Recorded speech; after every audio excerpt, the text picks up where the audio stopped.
what to make of the confusion in Iowa's caucuses. Organizers know they're not blaming the Russians, but a new tabling system in that rural Midwestern state, which has each precinct delivering not one, but 3 different results. Caucuses were already hard enough to explain to the uninitiated. This extra layer pushes the question of why Iowa enjoys such an outsized power on the long and winding road to picking a U.S. president. With a crowded field in the race to win the right to challenge Donald Trump in November, what can we make of the potential result? Which candidate has the best shot for the nomination in the presidency? Finally, was Monday night's confusion a blip or an omen of what's to come for a Democratic Party, which to win still has to unite progressives and moderates? Today in the France 24 debate, we're looking at that caucus confusion. With us, she made the trip here to Paris from Germany to take part in a caucus of Iowa voters here in the French capital.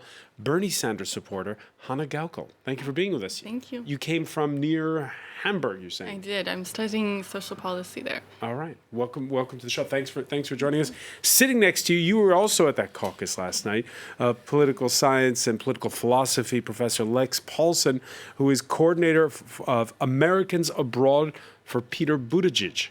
That's right. Yeah. Good to be with you. Thanks for joining us. Welcome back to journalist Nita Wiggins, author of, you got your book there, Civil Rights Baby is the book. Welcome back to the show. Thank you for the invitation. Happy to be here. All right. And we want to welcome as well from Utica, New York, pollster John Zogby is with us, senior analyst at Zogby Strategies. Thank you for joining us.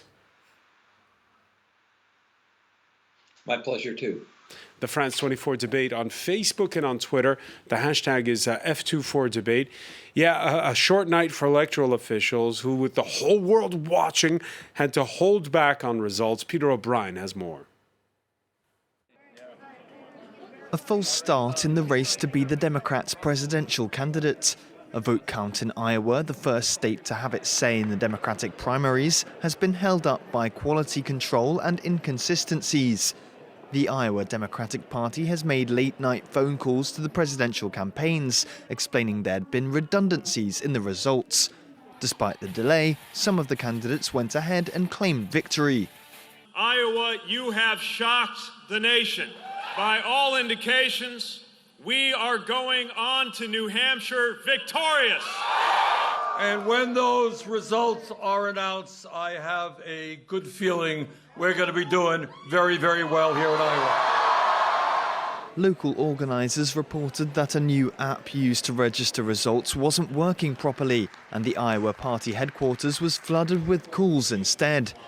A party spokesperson insisted that it was a reporting issue and said there'd been no hack or intrusion.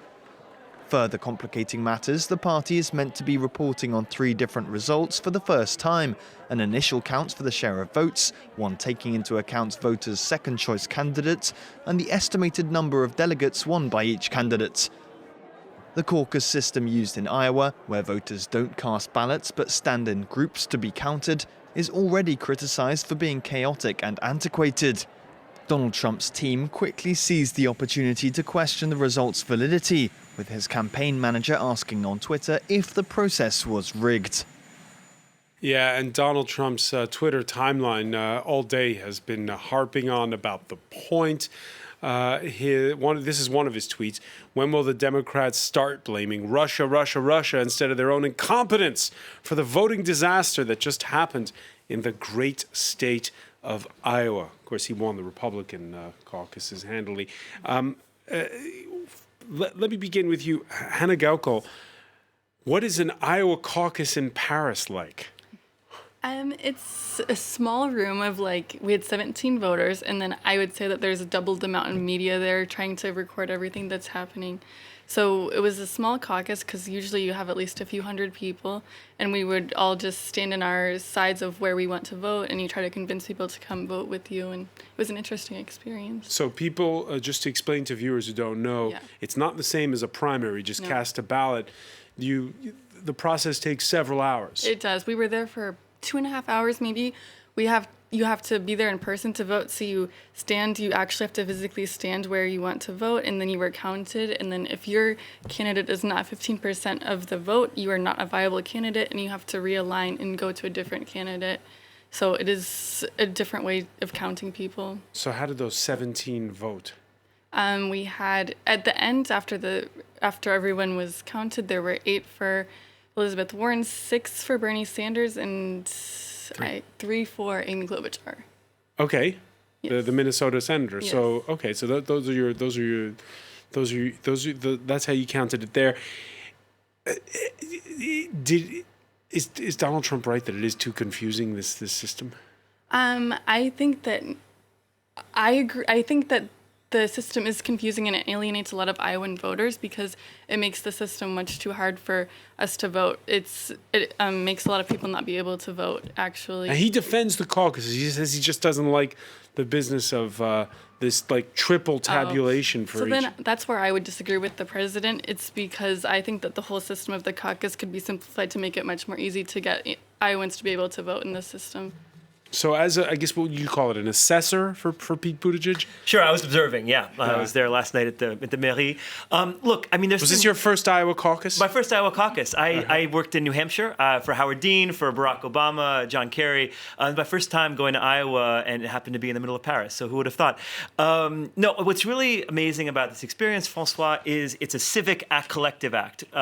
Voting is generally very isolating. You're in the little booth and you cast your vote. There is something beautiful about people having to come together in this communal moment and even defend, deliberate. The problem is that in the interest of transparency, they changed the reporting process to require essentially 3 times as much information to come from each precinct. Now, was this rigged? Absolutely not. Was it a voting disaster? Absolutely not. It's going to be a delay, but we're going to, there's a paper trail. We're going to know exactly how people intended to caucus. But what we've seen is that in this age of accelerated commentary for Twitter, you have these conspiracy theories that get generated, and it could actually really hurt the political process. Pete Buttigieg, my candidate, arguably was the winner coming out of this process. Yeah, but why did he say that? Well, because our campaign has been... And by the way, he didn't repeat it in New Hampshire this Tuesday. Well, look, we have hard facts. We had 77%. We released our campaign released data from 77% of the precincts that showed that we had around 28% of the what they call state delegate equivalents, which was good enough for first place. But this wasn't by accident. This was from months and months of training our people on the ground. Had the Iowa Democratic Party spent that much time training people on how to use their app, we might not be in this situation. Just before I turn to you, Nita, let me ask John Zogby, what are your peeps telling you as to what happened Monday?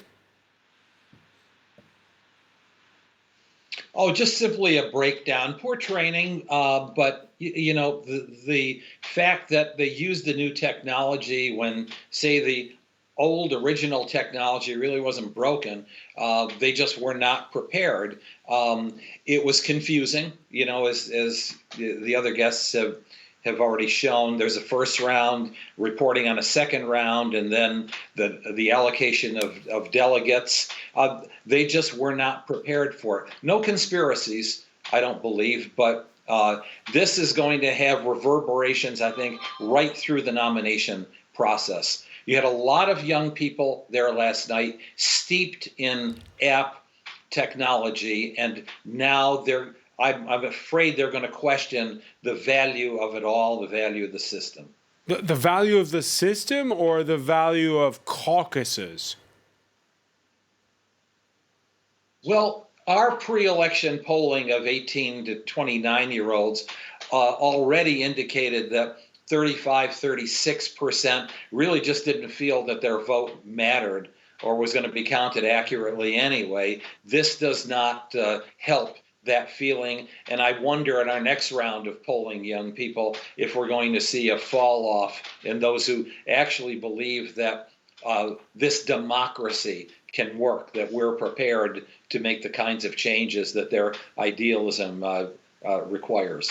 Nita Wiggins, your reaction? It's stunning to hear that, again, the young people might disconnect. And in 2016, it was young people who stayed away. The young people were not motivated to get off of the couch. And if we have already seen that in just the first voting in this election season, it's a bad sign for the country. It's beyond a bad sign for the party. It's a bad sign for the country if, again, the millennial population doesn't feel it's important to voice an opinion by voting. Is that the case? I think that a lot of the problem with the Iowa caucus itself is that it bars a lot of people from voting because you have to be there in person, and people with disabilities maybe are not able to access the buildings. People who cannot take time off of work to be there in person. People who have kids who can't find someone to watch their kids. People who are sick, they can't access these locations. So I think that there could be a much better way to include more people to vote in the system. And does caucusing cut out early voting? You said people have to be present. Yeah. So a person who's not available to go that day, maybe that person is working a job that doesn't. So there's a certain population that can go to vote when there is a caucus. There's a population that can't go to vote. And then there are the disconnected people or the people who feel confused by it. And so they don't go to vote. And you heard John Zogby there say, Nita, that this is going to have reverberations beyond just the Iowa caucuses, because it's the only topic of conversation at dinners now for what, months? Who's gonna face Trump? Who's gonna face Trump? Yes. And here we are the day after. We still don't have the answer. We don't have the beginning of an answer. No. And the question, if we talk about momentum, who gained momentum? I don't know that anybody's campaign gained momentum when we look at the results that 1/3 of the population that was eligible actually decided to vote. That's very disturbing, isn't it? Well, look, we have another 6 Can I days. weigh in here? Yeah, John Zogby. Okay, good. You know, I was a great defender of the Iowa caucuses because they worked, and they were part of an organic process where you didn't necessarily even have to win. You needed to either match expectations or surpass expectations, get some bragging rights, set the table then for New Hampshire. This was all kind of an organic process. And the system worked well last night until the counting.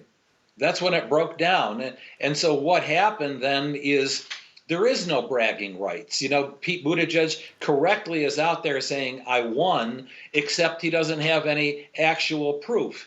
Just as Bernie Sanders, I think we kind of think and assume that those two guys did well. But, you know, with the media being the media, they're going to question all of that. And so it's sad. Even if the results come out in a couple of days' time, John, even if the results come out in a couple of days' time, won't this snafu be forgotten? Yeah, but look, today is the State of the Union message. It's all about Trump. Tomorrow is Trump's acquittal. Then you have Thursday or Friday, a declaration of who wins, and then you only have 3 or 4 days in New Hampshire. What are these folks supposed to be doing as they hit the ground running late last night, saying, I think I won, oh, I guess I didn't win, or, oh, I guess I did win. It breaks the spirit, and it breaks the momentum. I'm not sure that's entirely true. Look, I mean, let's focus on the big picture now. The Democrats, yes, we've had a big field, but if you look at what the Republicans, you know, their idea of civic participation was eliminating all dissent and opposition in a North Korea-style referendum on the current president. I think there are 3 theories in this race about how we beat Donald Trump in November. The first theory is revert to the status quo, the safe choice. That's Joe Biden's case. You know me, trust me. The second case is the more radical case. Let's try to match the Trumpian opposition to the status quo, but from the left. That's the more Bernie Sanders case. And then there's what Mayor Pete's been saying, which is we have to reject these false choices that our politics currently center on and create a new coalition. And if you look at these results, the places that went from Obama to Trump in 2016 are the places where Pete Buttigieg did the strongest. Now, I think, regardless of what happened in this counting process, that is a message that Democrats can win on. Nita Wiggins, is it true that it's a false choice, though, between progressive and moderate? I think that is the way that it will have to be. There has to be a coalition. And we talked 4 years ago about the dissension that was rising, that I noted was rising in the United States. Except Donald Trump doesn't need a coalition. He's got an easier job, right? there is a coalition behind Donald Trump, and that's why his support has not waned. And on the other side, because we have just two parties that can make it to the final election, on the other side, there has to be a coalition. And for me, that coalition that seems to be strong is the anti-war, more humanistic approach, which is more progressive, and not so interventionist, which is more moderate, which is Biden, which is Buttigieg. Because as Elizabeth Warren said, why would somebody run for president and say, let's just stay where we are? That's not the safe option. That's not the safe proposal. To win, there needs to be a combination of environmental justice against a more human treatment of people, more job equality, minimum wage. How do we not have a minimum wage that is a living wage yet? And that's not moderate, that's left. And those are the people who will get off of the couch and vote. If the Democratic Party says we need to have a living wage, and actually the economists say the living wage is not $15 an hour, it's $22 an hour. Right. And that's not going to be a moderate policy, that's going to be a left policy. I want to ask John Zogby what his polling says, but first, let me just ask you, Hannah Gaukel, 4 years ago, the acrimony was there at the open at the Democratic convention with supporters of Bernie Sanders who were determined. And some say they voted with their feet. They didn't show up on election day. This time around, will it be different if there is a moderate candidate instead of a progressive one? I think it's really hard to say right now, but from my point of view, it'd be really disappointing to end up with a candidate like Joe Biden, who is not going to be pushing these progressive politics that Bernie Sanders would be, that really stand for the people, like his campaign, not me, us. So it'd be probably less, I think that less people would show up to vote for him that are on the left because they don't see that their interests are being represented. All right, I'm going to ask John Zogby after we come back. Stay with us. You're watching the France 24 debate.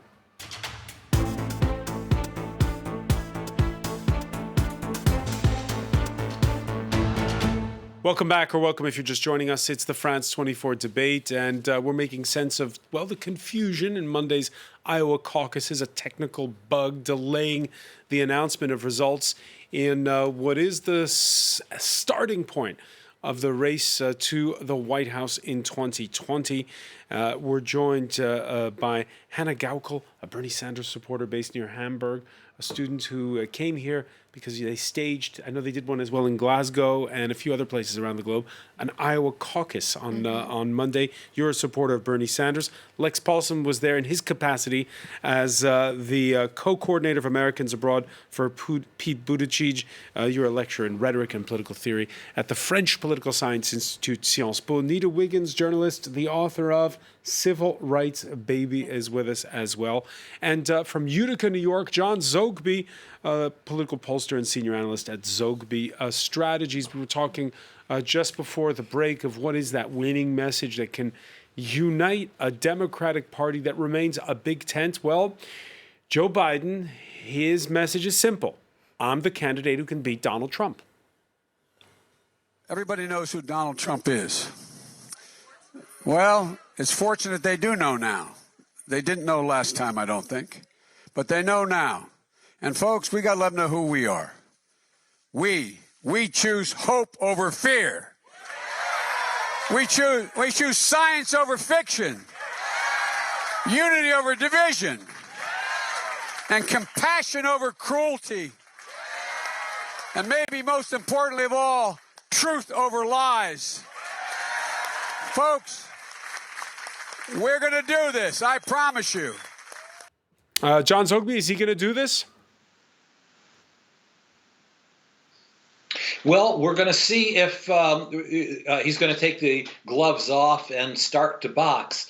You know, I think he felt that it was unstatesmanlike and inappropriate given his age and his position as VP. And I, for one, thought maybe that was the correct thing to do as a man of a certain age. However, it clearly didn't work in Iowa.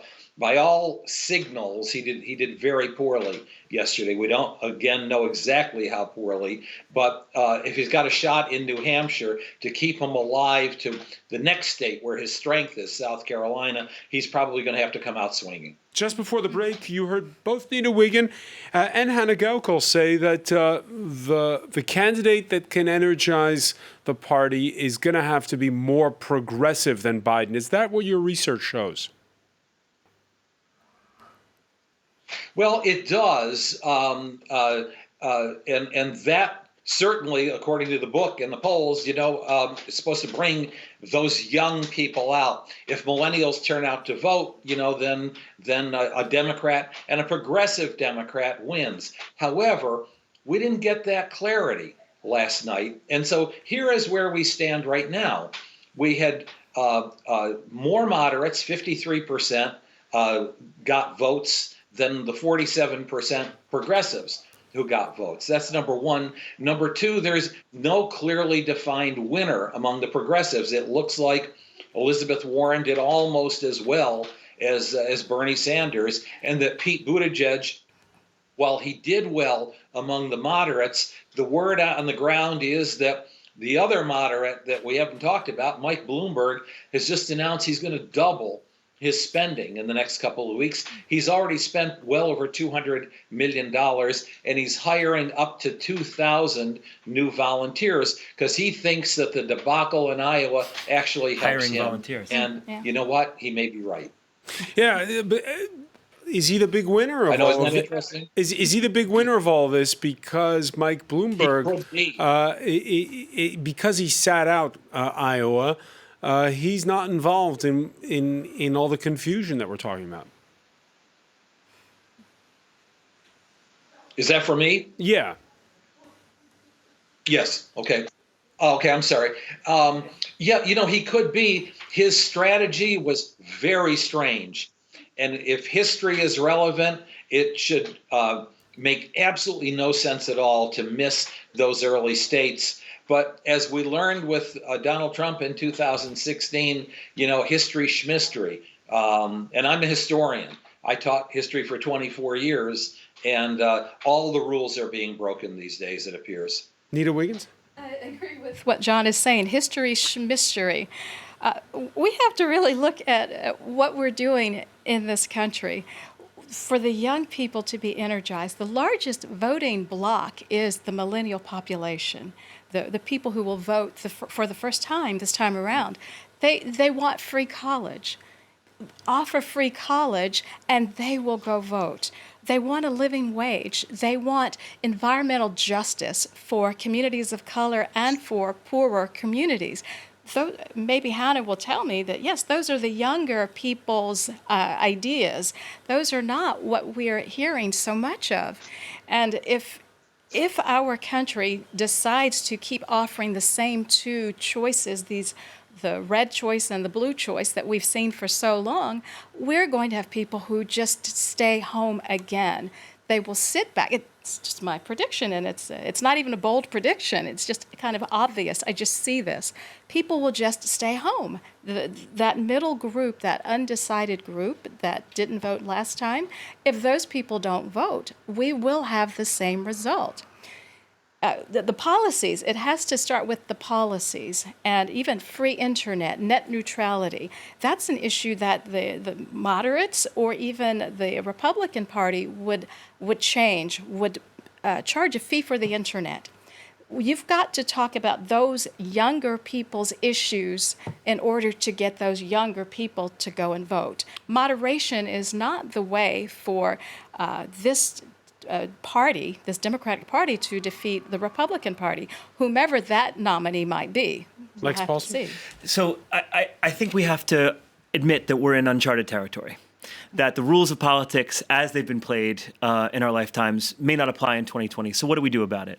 Well, and here I make an appeal to the millions of Americans, maybe as many as 8 or 9 million Americans living abroad, of whom less than 10% have voted in the presidential primaries. There's a global presidential primary that Democrats abroad is organizing from the 3rd to the 10th of March. You don't have to be a member of the Democratic Party, but I think it's time that all of us focus on what we can control, which is we can take part as we did last night in the caucus in Paris, that each of us as American citizens, no matter where we live, has a responsibility to do something. It's educating our friends. It's turning up to vote. The global presidential primary, I recommend everyone to go online if you're not yet registered and make sure, because that's the only way we can have a positive impact on this election. All right, Donald Trump, we talked about his Twitter timeline this Tuesday.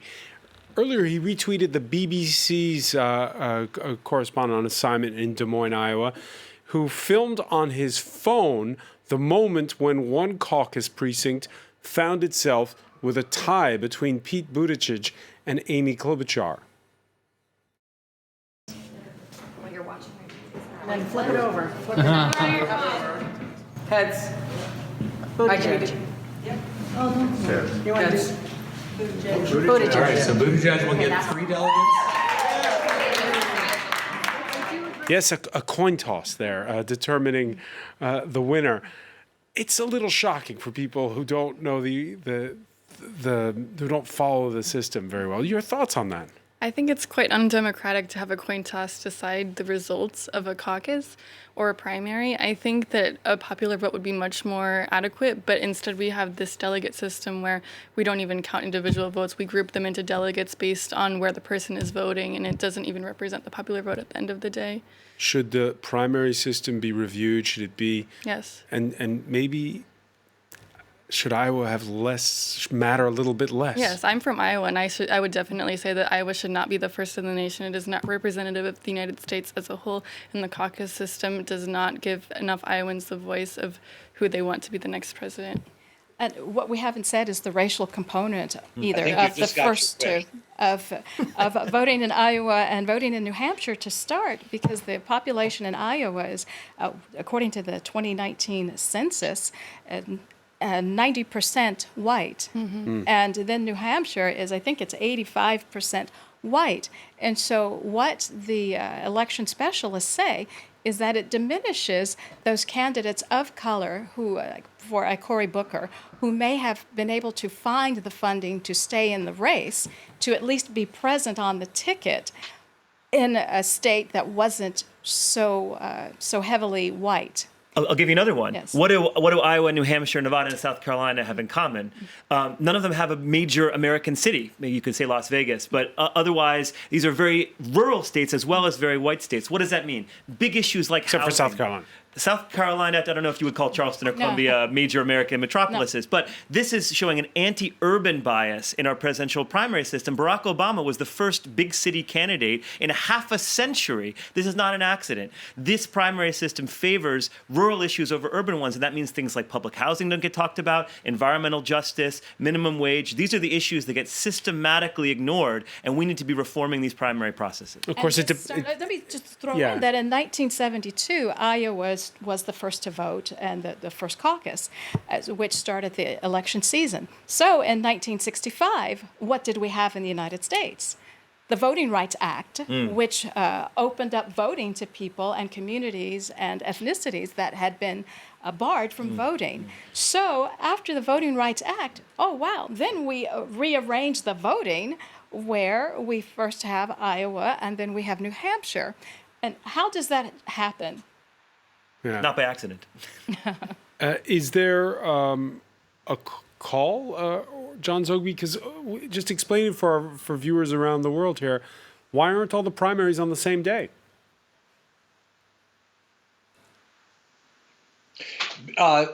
Because of the expense, because of the sheer size of the United States, because of the desire by the candidates, the strategists, maybe even the public, to have some sort of a direct relationship. The genius with, behind Iowa and New Hampshire, nothing to do with color or nothing to do with type of community, but it was a way of humbling one who would be president of the United States by saying, hey, you got to run for town council. You got to wake up and serve pancakes at a breakfast. You've got to go door to door. You got to hang around at greasy spoon diners. You've got to cross the street and jaywalk if there's 3 people across the street. There's nobody on the side that you are, because that's 3 people you have to talk to. I thought it was a great system, but I think it has self-corrected, because if I'm going to run for president, and I'm not, if I'm going to run for president of the United States in 2024, I'm going to think twice now about going to Iowa. Do I really want to spend that time, that money, eating cold turkey sandwiches, only to have such a thing happen as happened last night? All right, and it depends, of course, who you ask. If you're from New Hampshire, well, you kind of like the system. Pete Buttigieg, by the way, praising constituents this Tuesday of a state that, as he put it, has got its thumb on the scales of the race to the White House. Music to the ears of the locals. In this community and across New Hampshire. People. So the percentage of New Hampshire voters who vote in the primary is far larger than some of the other states. Presidential candidates have to really, really campaign in this state. And I'll tell you that there have been some that perhaps didn't spend a lot of time here. They don't do well here, and they go on and don't do well in the nation.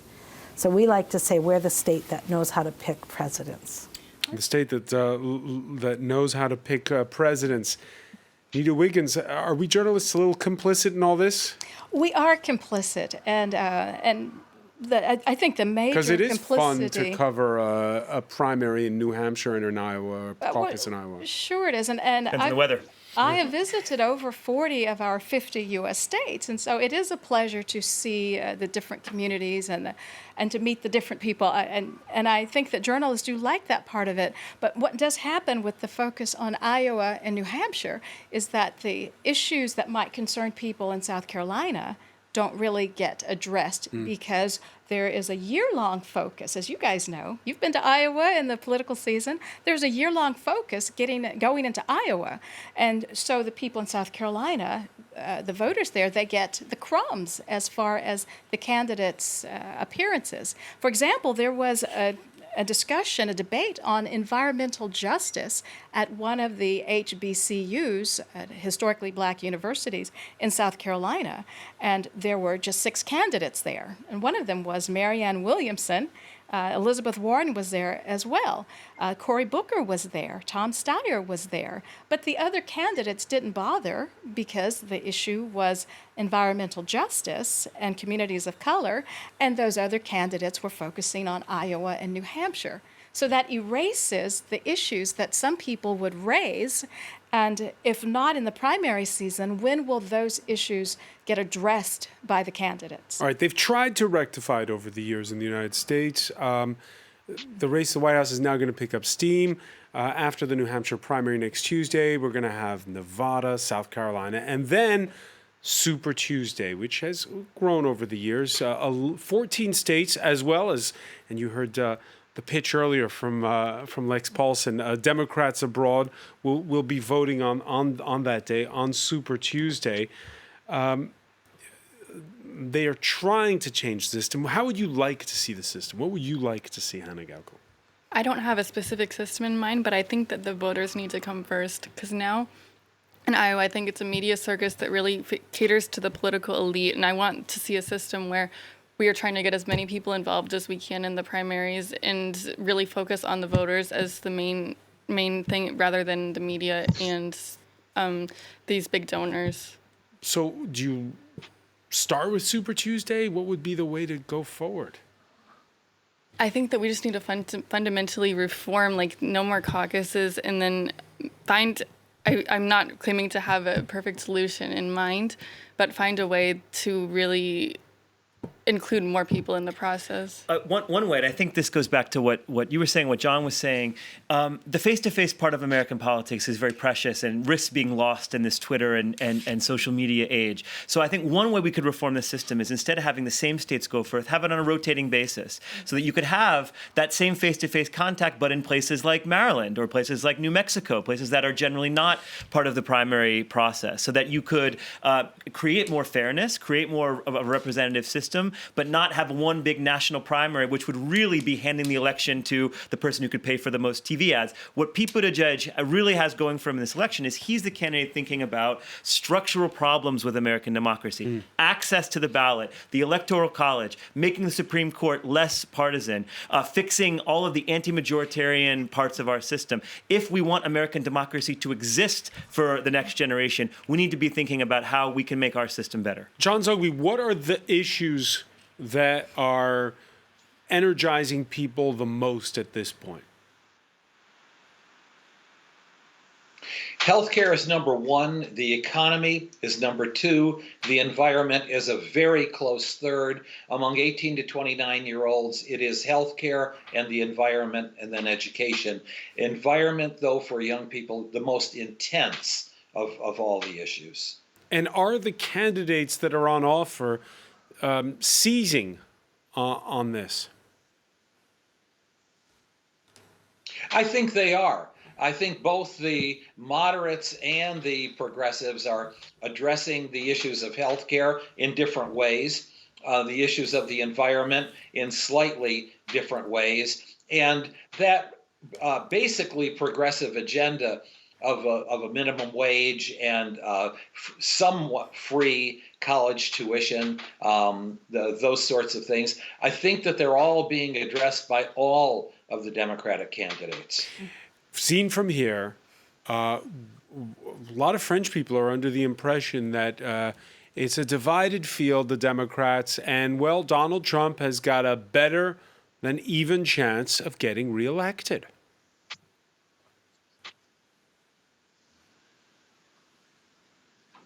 My colleagues at Gallup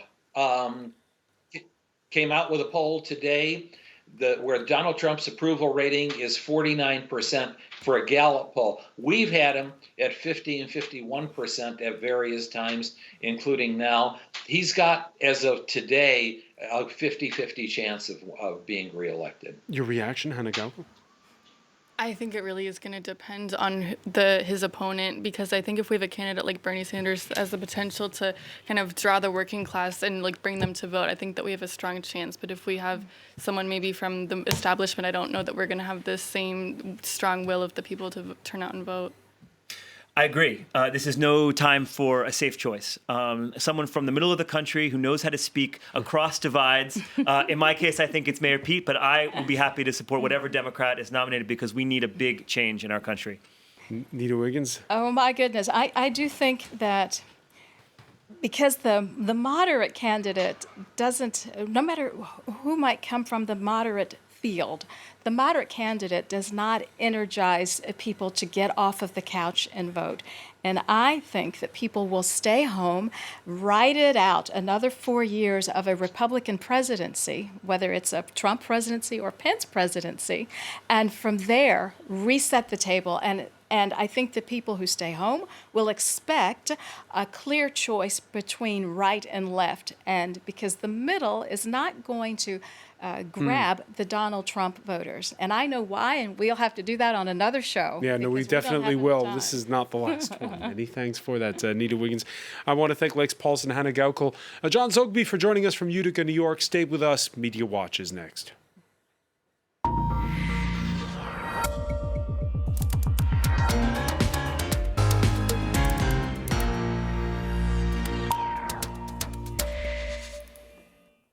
And we say hello to James Creedon. Hi, Francois. So as you can imagine, a lot of noise, a lot of obfuscation, a lot of opinions being expressed on social media about... Yeah, no results, but plenty of opinions. Well, you know, you don't need results to express an opinion. So certainly the fact that it was a bit of a...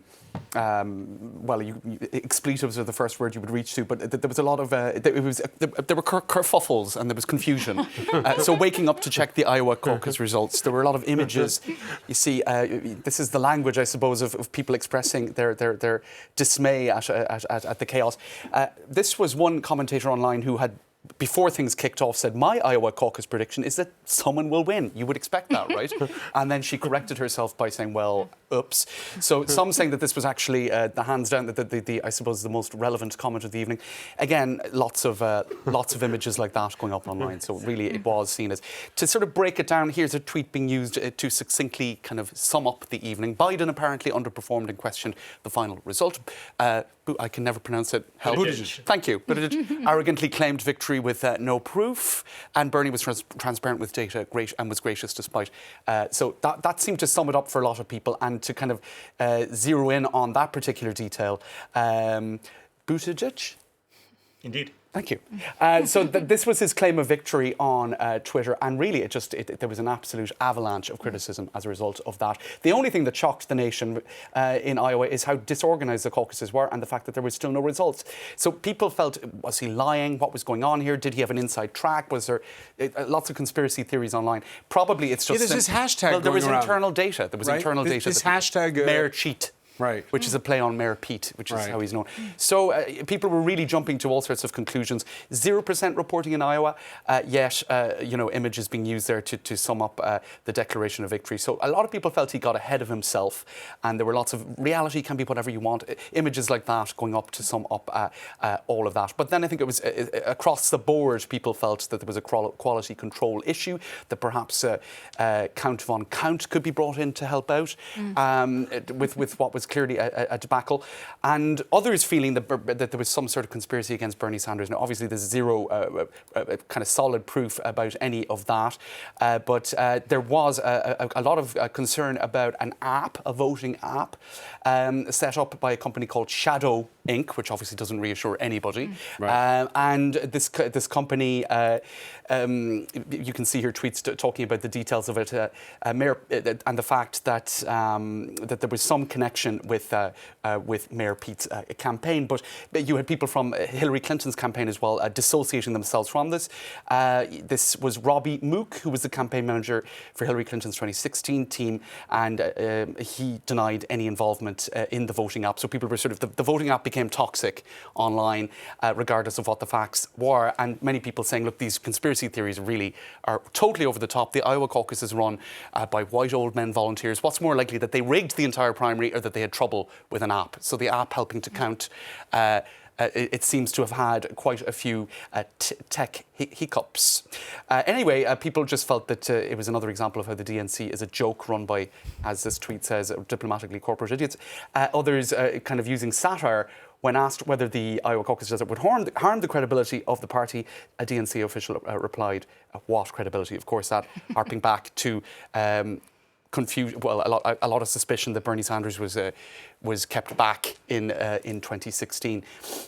So just briefly finish with a couple of tweets saying that the whole caucus system should perhaps be done away with. I've never understood the caucus method or why any state would use it, writes one commentator.